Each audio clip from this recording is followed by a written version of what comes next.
Welcome to Quality Time with MoreSteam. I am your host, Dan Swartout. On today's show, we are talking with a Lean Six Sigma Master Black Belt, Maria Fry.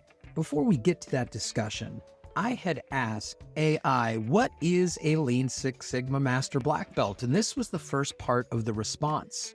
A Lean Six Sigma Master Black Belt is a highly advanced certification and role within the Lean Six Sigma methodology, focusing on process improvement and operational excellence.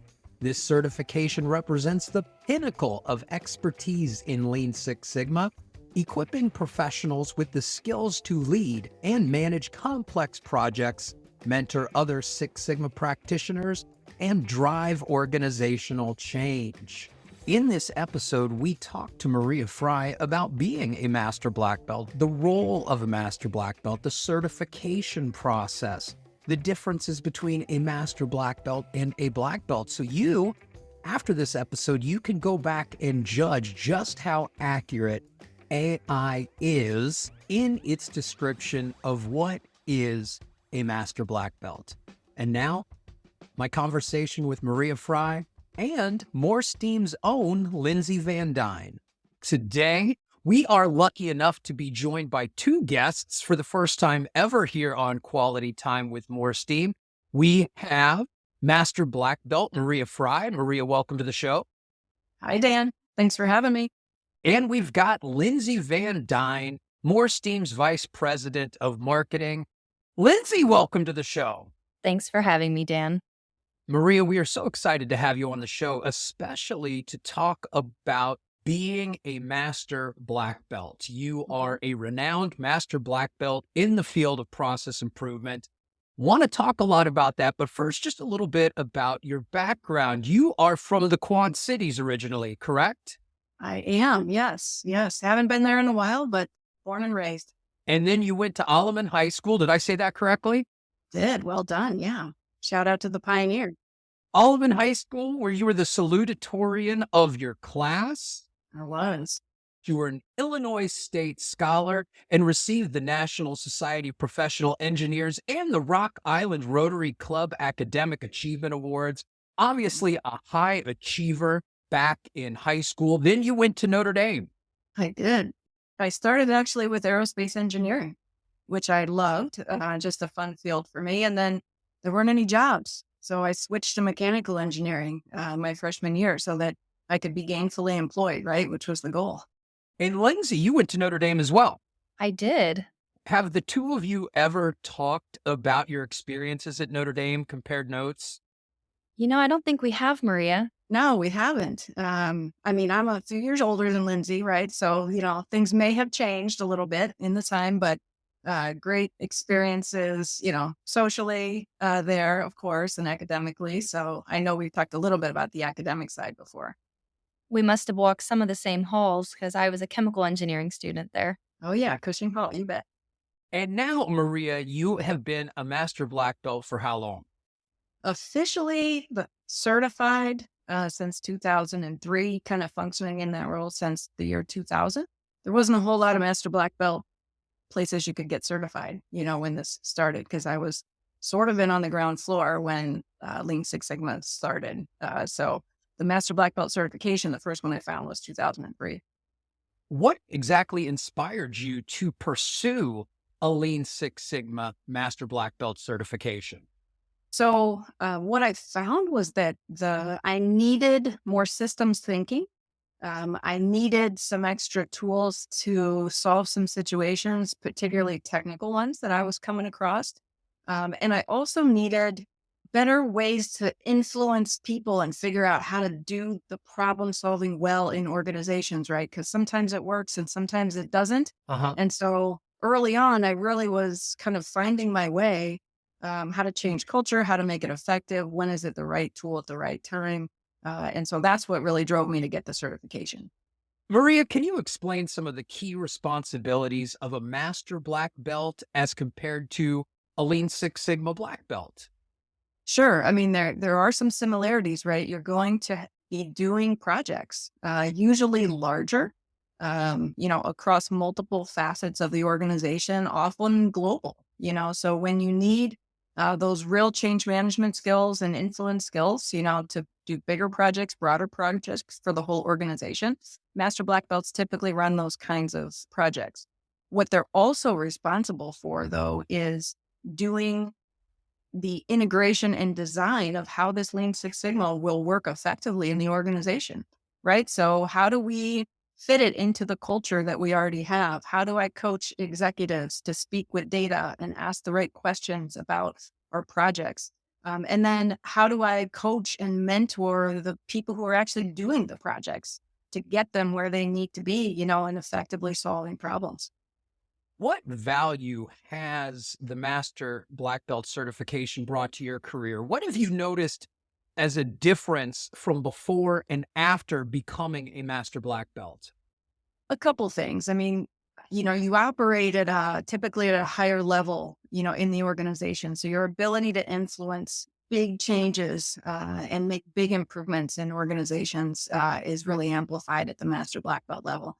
And to me, that's what I love about this process is being able to make effective changes, right? That have lasting impacts on the organization or on their stakeholders. And so number one, it's being able to make bigger changes. The second thing, one of my favorite things about being a Master Black Belt is being able to coach people learning in this projects. And, I would say that I'm a little bit of a junkie for like fixing problems, right? You love to find that thing that's going to solve our problem. And when you're a coach, you get to help 100 projects do that rather than just the 3, 4, 5, that you might be running at the same time. And then having an engineering background, I have to admit, there's that little bit of satisfaction of solving those really technical problems and, using some advanced tools like, ABC part classification for lean or response surface modeling, something like that, when the situation is right to get to a solution that you need. Maria, you mentioned that you pursued your Master Black Belt certification when Lean Six Sigma was sort of new, or let's say it wasn't quite new, but the Master Black Belt certification piece was. Yes. How does that differ from somebody who's thinking about pursuing that certification 20 years later? Yeah. So, I chose from what was available, in 2003 when I certified the first time. I actually came back and recertified with MoreSteam in 2013. So went through a version of the current program. I mean, has a lot of improvements, since then, adding content, some breadth as well. But what I would suggest now, if you're going to find a program, is that you look for things that don't only have academic components, but have project and coaching components. And so, you can demonstrate and train and coach because those are the things you're going to be doing a lot. And then, learn the technical aspects as well. Do you think that conversation and pursuing Master Black Belt certification is different between the individual and the organization now than it was? And if so, what kinds of conversations would that individual have with, the right people in their organization to get that support? Sure. I think, if they're wanting to pursue the Master Black Belt, the benefit that brings to the organization is that individual now having better tools to look at the organization as a whole, see where they have gaps, and then design specific programs or interventions, right, to meet those gaps. And that's something that you don't necessarily have at the Black Belt level because, you're typically given the area to go focus on, right? Here, go fix this problem, go do this. At the Master Black Belt level, you're pulling back and looking at everything and saying, okay, I need help here and here and here, and I need this support to garner it. And this is the right person to assign to that role. And so that's really the skill set that you're bringing and what can really have major impact in your organization. Maria, I'm curious. Outside of the world of continuous improvement, outside of the world of process improvement, how would you tell people what you do for a job? How would you explain that to somebody who's not in the world of process improvement or continuous improvement? It's not the easiest thing in the world sometimes. So you have to draw analogies. In fact, my teenage kids, right, say that, if you ever watch that show, The Prophet, where I think his name is Marcus Lemonis, he goes into organizations and he kind of sees where their deficiencies are and he helps them. He's like, that's what my mom does, just like that show. Okay, well, sort of, but close enough. But really how I explain it is that we go in and look at issues that an organization is having, and we try to make those better, make the problems that they have better in the organization, whether that's making the process faster so their customer feels it, whether it's making the errors go away so that we don't have to redo things so many times or resubmit information. And, typically by giving some examples relative to their industry or what they do, I would show them, what the benefit is. What kind of organizational impact have you witnessed while coaching and mentoring master black belts? I'm curious about that because you talk about this from a personal standpoint when it's done for your career. What have you Yeah. seen it do for organizations as a whole? So because of confidentiality agreements, I can't give you specifics, right? Certainly. But if we look at organizations that I've been involved with, and the programs there, it's not just millions, it's tens of millions, of dollars over years. It's, net promoter scores going up by, 5 to 10 points for specific processes. It's, hospitals that have key metrics, around falls, around, getting patients to bed faster from the emergency department, about seeing patients within their 30-minute time frame, right? So truly impactful things from a stakeholder and a customer standpoint, but also from a, financial standpoint for the organization. And so that's something that Master Black Belts really help with is what does our strategy say we need to do? What are our scorecards telling us, that we need improvement? And then how do we address those gaps? And what's the right tool, the right person, and the right time to do that? Lindsay, obviously, you've seen being in the continuous improvement field for some time, you've seen changes and evolutions of organizations as a result of the utilization of these principles. Could you speak to that a little bit too? I mean, I would echo a lot of what Maria said. And some of the things that I've been able to witness and being with MoreSteam for as long as I have are really impactful, like society changes. So when governments and cities adopt Lean Six Sigma or some sort of continuous improvement method and make changes to how fast people are getting through the DMV or reducing infant mortality rates in their city or any number of like really impactful day-to-day metrics. I think that's a big one that I've seen over the years. But like Maria said, even in health systems, even on a manufacturing floor where we're reducing defects on something that's, life-saving. And it could be, maybe it's not life-saving. Maybe it's something like a factory where that entire city is dependent on the jobs that that factory provides. And if that factory is not profitable and it goes under, everybody in that city is affected. And I've seen that as well, Dan. So I think I've kind of latched on over the years, just watching the impact it has to everybody, not just stakeholders, the bottom line, but the employees in the process and the communities around these businesses. Maria, and that was excellent, Lindsay. Thank you so much for the follow up on that. Maria, you are not just a teacher of these principles, not just a coach, but you're also a consultant that comes in and helps organizations solve these problems. As a master black belt consultant, what does that process look like when an organization brings you in? How do they reach out to you? What do they expect you to do? What are the expectations? What are your expectations from them? I'm just really curious to see how that plays out. Yeah, I mean, usually there's a need. And oftentimes, if you're going to bring a consultant in, there's a specific need, right? There's a specific problem that they want you to solve. And either, they don't have the resources to do it or they don't have the problem solving expertise to do it. And so, when we would put together a scope of work, we would define that pretty clearly. But then, once you go into an organization, one of the biggest lessons I learned early in my career with doing this as a consultant is that you really have to understand the culture, what they've done before, right? And then what's going to be effective. And, sometimes if the technical language is something that, they're not really into, then, we just talk normal talk. And so, I call it stealth Sigma. It's kind of, the phrase that I turn, it's like, we're just going to go in there and solve that problem. Doesn't matter what we call it, but we're using Lean Six Sigma tools, and then once you solve that problem and get that benefit for them, they're like, how did you do that? Right. And it creates pull for the skill set and problem solving. And then you're like, oh, well, it's called this. And so as you understand the culture, you have to fit within that culture.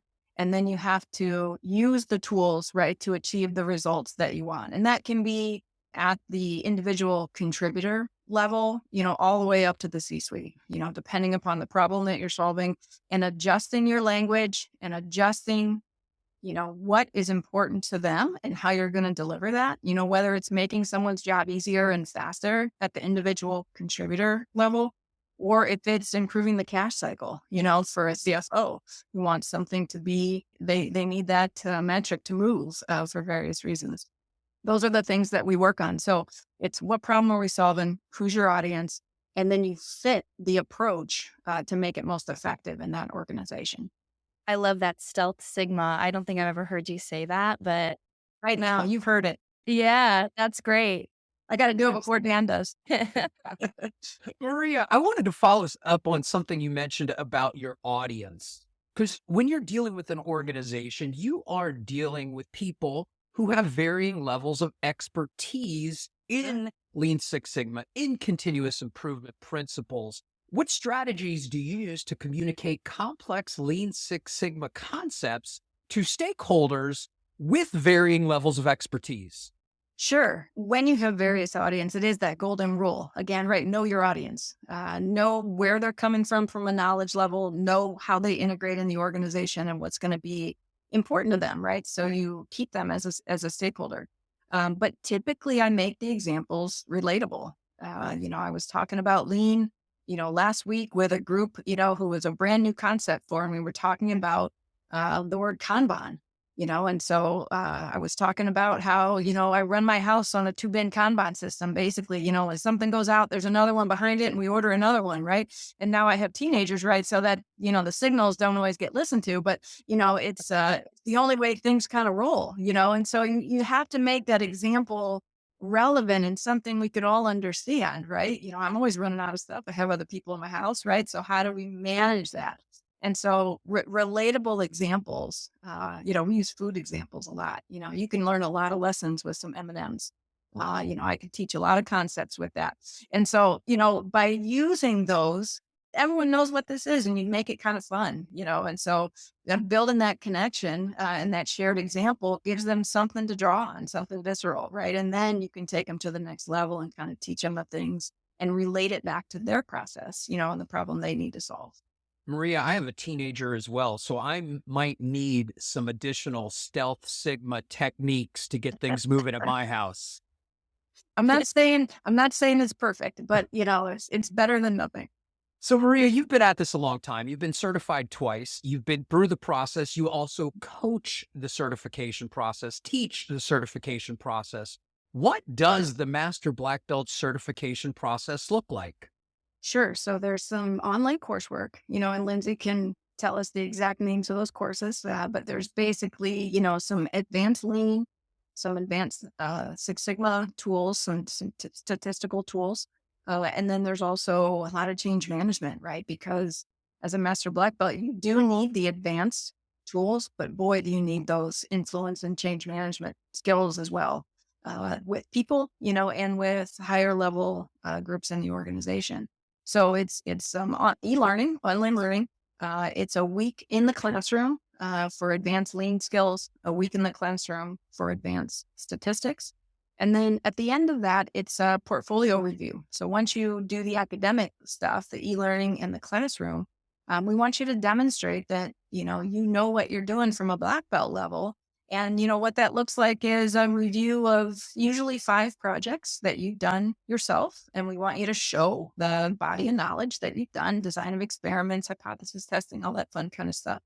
And then we also want you to show us how you've coached, so give us examples of 10 projects that you've coached and not just 10 of the same projects, 10 projects where there were maybe different issues that you had to deal with in the organization and with that belt, and they were learning and how you handled that. So we're really trying to round you out from a technical standpoint, as well as a coaching and change management standpoint, because, there's great technical people, but if you can't coach, right, that's a big gap, and vice versa.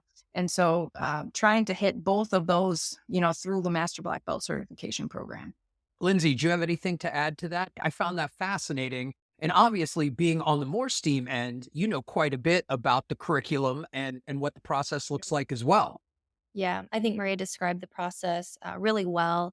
I think one thing that's unique in terms of content in the Morstein Master Black Belt curriculum is the process modeling piece.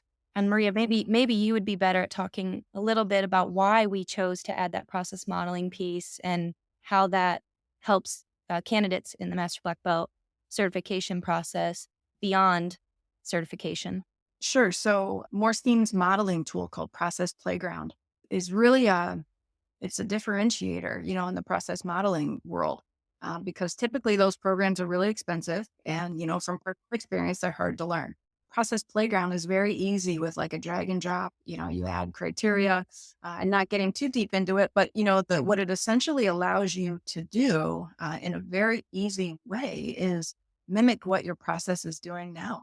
And if you can mimic what your process is doing now, then you can test out improvements virtually, so it's like doing virtual piloting. So if I add someone to the process here, what does that do, to my time, to my errors? If I change the process in this way, what does it do? So it gives you a leg up on, what it would look like to make potential changes to your process. As well as in, that's kind of on the fixing things sides. On the other side, where we're, redesigning or designing for the first time, what does that look like and how would it flow? And so it's easily accessible. It's part of the engine room software, that comes with Master Black Belt as well. Yeah, I would say it kind of hits, like Maria said, both the technical, but also the change management aspect. Because if you have a model that is mimicking reality, using data from your process, and you talk to a stakeholder with that in hand, and then you show them the iteration with the improvements you intend to implement, it instills so much confidence Mhm. in that stakeholder to agree to implement these changes. You can say, look, with data, here's what we know will happen. And that's a much different conversation than a persuasive conversation without a visual, without data. So there's that portion. And then Maria touched on other process modeling software is really hard to learn. And I've heard stories where there's been a PhD who spends 3 months building some system model. And by the time they get it done, the process has changed. Mhm. And so, Mm. that's one thing that we wanted to get ahead of, but also just making it available for everyone to model. Green belts should be able to model. It should not be for just master black belts. So it's really a good tool for a master black belt to use to teach. It is. It is. And it's one more tool in the toolkit, right? So as we find as a Master Black Belt, you need to be able to handle tremendous diversity in the projects that you do and the issues that you solve. And, not all tools work in all situations. And so it gives one other tool in the arsenal, right, to use when you've got a specific problem to solve. Maria, you've been at this a long time, certified now for over 2 decades. Obviously, there is a process to becoming a master black belt. You can't just start your green belt training and expect to be a master black belt a year later. So, Right. what are some considerations or preparations that a black belt should have before seeking master black belt certification? Yeah, that's a really good question. Ideally, for the portfolio review, we want you to have done, at least 5 projects of your own. So Mhm. that's going to take some time. So I would say that, if you get your green belt or black belt certification, you're going to want to spend a couple of years using that, and it's, yeah, can you do 5 projects in 2 years? Absolutely.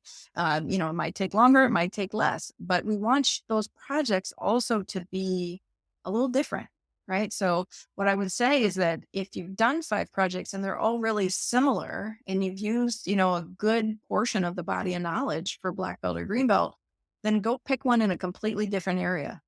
So if you're manufacturing focused, go pick one in finance, or onboarding or HR. If you're in those places, go to production or supply chain and see if you can get some diversity of experience, because you're going to use different tools. And, that will broaden your look and understanding of both. So you're going to need a couple of years. You're going to need at least 5 projects, and you're going to have to get involved with coaching, which means you're going to need other people in the program with you. So those are some good preparatory steps that I think get you started. But, a couple of years after you get your certification, I would say you would be close to ready. Lindsay, anything to add to that? No, I think you hit the nail on the head. If I were to add anything, it's just to emphasize that coaching bit, because it's not that you're going to go deeper only on technical. You're going to be in these coaching situations more often than you were as a black belt. So just something to consider before taking that leap.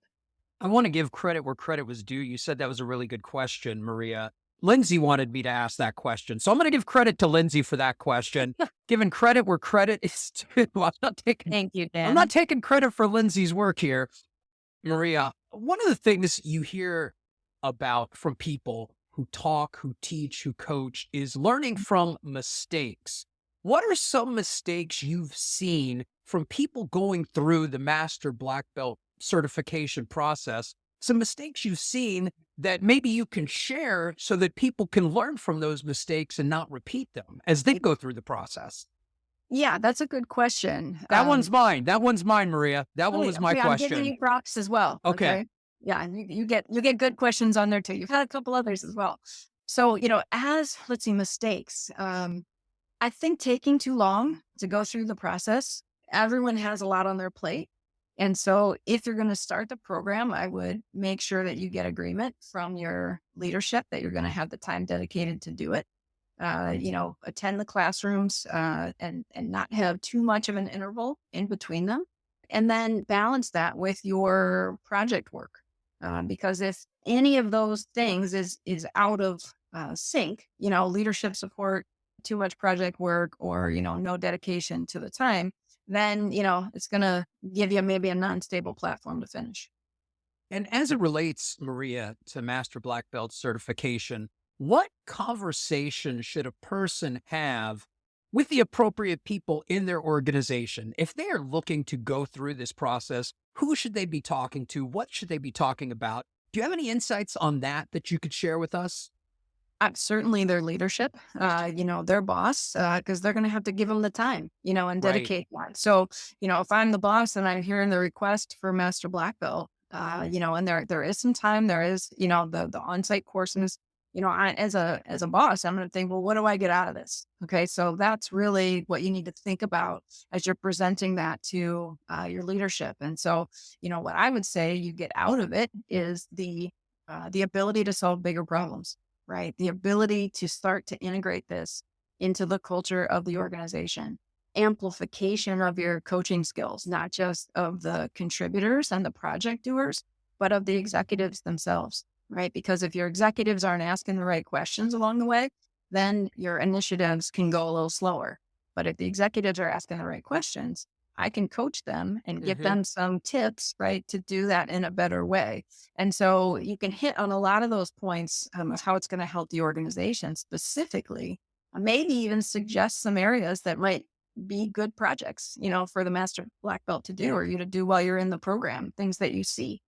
So I think that would be my sell, if you want to say that, my justification for getting involved in the Master Black Belt.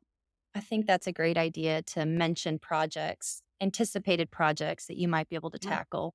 Yeah, because you probably know what they are, Yeah. and see them. Yeah.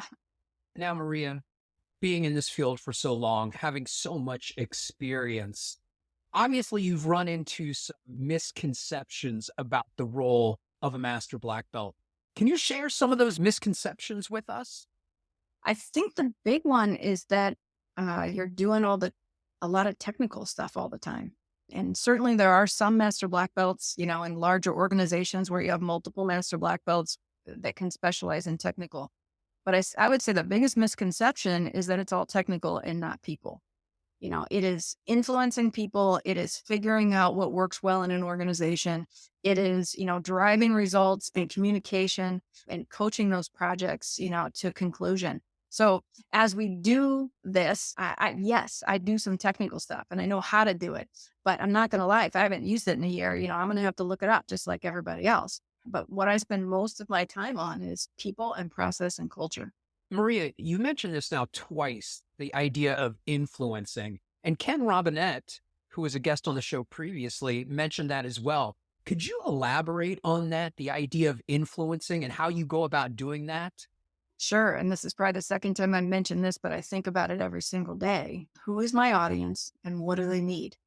Right. And if that is your mantra in front of you, and figuring out what they need and what will help them do their job, right? Or do their job better or serve their stakeholder or their customer better, then that's at the forefront of everything you do. That's how you speak. That's how you create programs that address that. That's how you pick projects. And if that's your focus, right, you could call that strategic alignment. You could call that customer satisfaction, whatever you want. But keeping that focus on what's important to them as your audience really helps you tailor things and be more effective. As a former traveling stand-up comedian, which I did in another life, I love that mantra, Maria, know your audience. I had to live that every day of my life for many years. I bet you did. And you got instant feedback, I bet. Yes, instant feedback. And not always positive, Maria. I didn't say that. Instant feedback for a stand-up comedian, it is a great feeling when a new joke works. The laughter from the audience is the instant feedback that you get telling you whether that new joke is funny or not.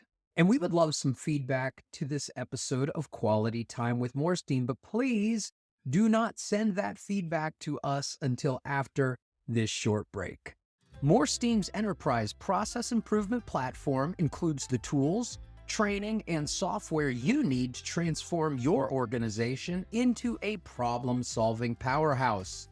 Join the ranks of Fortune 500 companies that trust MoreSteam for their enterprise process improvement. Our integrated approach featuring training, project tracking and execution, simulations, and statistical analysis empowers your team to create a culture where structured problem-solving becomes second nature. Visit moresteam.com to learn more. And now back to my conversation with Maria Fry and Lindsay Van Dyne. Maria, this has been a fantastic conversation. I appreciate you being on the show so much. And you as well, Lindsay. Appreciate you both being here. Maria, is there anything we haven't touched on that you think is important as it relates to Master Black Belt, being a Master Black Belt, the certification process? This is kind of your time to just go in whatever direction you want to go, Maria. Oh my goodness, the possibilities are endless. In terms of Master Black Belt, if this is something you're passionate about, and you're going to know that, right? If you're in solving problems and doing projects and, loving that aha moment, it's a valuable next step in terms of, you get kind of on my engineering side anyway, a couple extra technical tools, right? That solves that. But, I'm a people person. And so really what it does is lets me get broader and deeper into organizations, with that understanding. And so I think it's awesome if that's something you're called to do as well. And it's exciting and you see things this way, then go for it, because advanced knowledge is worthwhile. It's useful. And it's something that has been super helpful in my career, and I think most as well. Maria, I'd add on to that. Do you have any advice for somebody who would like to become a Master Black Belt? Oh, advice. Focus on the people, I think is number one. You can do the technical stuff because you've done it already in Green Belt and Black Belt, right? You're confident in those skills, but know your audience, stay focused on them. What is going to make those stakeholders happy? What's going to align for the organization, with strategy? And then use the tools that you have and the resources to the most effective way you can to solve those problems. So that's the advice I would give you, is just stay focused on people and, your audience. What do they need and what can you deliver to them? And persevere, because people work is hard work. Yes, it is. It's often the harder work. Mm-hmm. That's a good one. Maria, I think you just named this episode, Focus on People. And that just jumped out at me. That is the title of the episode. Where can we find you online, Maria? Look me up on LinkedIn. That's where I am most of the time. I also integrate a lot with MoreSteam and their great programs that they have for my clients, especially the blended programs for Black Belt and Green Belt. Those are some of the primary things I work with on MoreSteam, as well as anything that any problem that needs to be solved. So happy to talk to anyone that might need some help. Fantastic. I will put your LinkedIn in the show notes, and we will see you at conference in September, correct? In a month, correct. Yeah. So would love to have conversations there. That's always such a fulfilling experience, right? With like-minded people, you can tell, statistics jokes there and it doesn't fall flat. So we're my favorite places to be. Everyone there knows heteroscedasticity. Yes, they do. Well, almost everyone. Well, Dan, look it up on Sigmapedia. I will. Thank you, Lindsay. Lindsay, anything to add? Oh, that's it. I appreciate you having me today, Dan. Thank you both so much. And thank you for listening to Quality Time with MoreSteam. You can email the show at qualitytime@moresteam.com. And if you enjoyed the show, please leave a rating or review on your favorite podcast service. Also, please go ahead and visit our website, moresteam.com, to learn about the software and tools that can help you solve problems, eliminate waste, and do things better. We'll be back in 2 weeks with more Quality Time with MoreSteam. Thanks again.